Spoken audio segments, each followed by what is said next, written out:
Hi, hello, and welcome back to my channel. Today we'll be talking about the patch notes that got released today. Well, technically a few hours ago. And this is less of a patch note and more of a character balancing update. Yes, you heard me right. Character balancing in a gacha game. Well, to be fair, XXL WOOFIA's developers are Korean. Yes, Korean developers are notorious for balancing their characters, quote unquote, balancing their characters, which means buffs and nerfs are coming into this update. Well, technically, it will drop at around July 9. So, without further ado, let's get into it. First things first, one of the characters that got balanced is Choi Yuhee.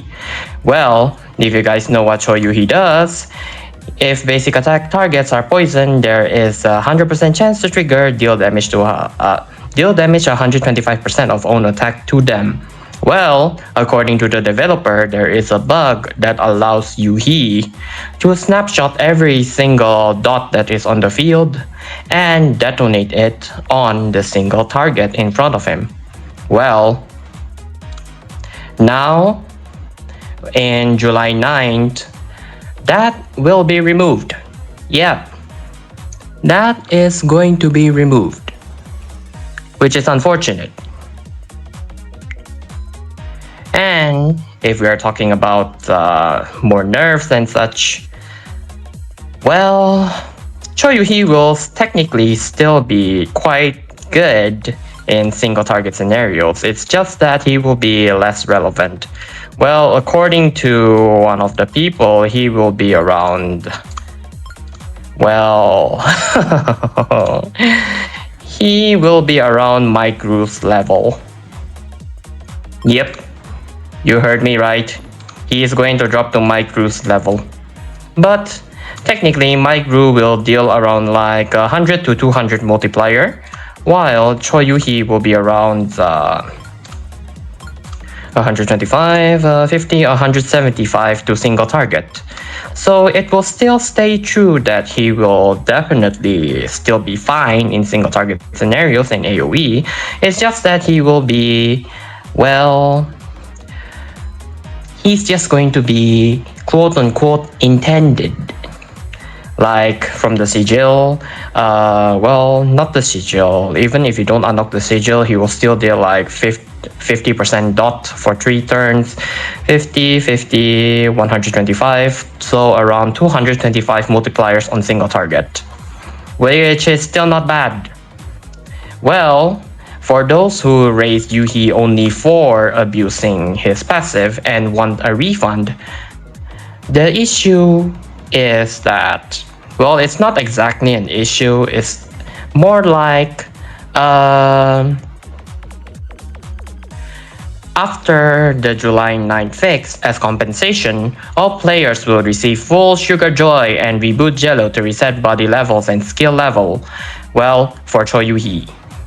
In addition, for players who have already used Purple Shard or Key Sigil on Choi Yuhee, we will individually, well, not we, I am not the developer, the devs will return the items without resetting the body's evolve or sigil progress. So, if you already unlocked Choi Yuhee's sigil, you will still be refunded, and Choi Yuhee will still keep his sigil. So in a way, it's still a plus. Not bad. Then, on to the actual patch notes. Come on, load faster. Load faster. Load faster. Here, the body adjustment preview. Open. Open your laggy ass. Here, XXL body Kafka. Well, TLDR, when you unlock his sigil, he will deal 70% more damage on his ultimate, with the 100% chance to paralyze targets for 1 turn. You heard me right. he is given a really huge buff. 70% is really huge. Like, let's just say he is now as good as Captain Loki. You heard me right. Kafka, that was like one of the worst XXL in the game, has suddenly became just as good as Loki in nuking targets. Well, that is if you unlock his sigil. And for his passive, on XTL, trigger target damage taken plus 15%. Instead of when locked targets are with paralysis immunity on EX skill, target damage taken blah blah blah. TLDR, he will deal more damage regardless if the enemy has paralysis immunity or not. And 70% more ultimate skill damage. And also, to top it off, if they have paralysis immunity to begin with, the EX skill effect will be increased by 33.75%. And if we are talking about the actual multiplier for his ultimate, let me actually do a quick calculation. Do note that this video is scriptless. Again, because I'm lazy.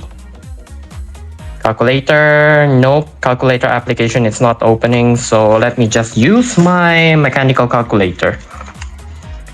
So his max multiplier is around, hold up, 279.6 divided by 100 times 133.75.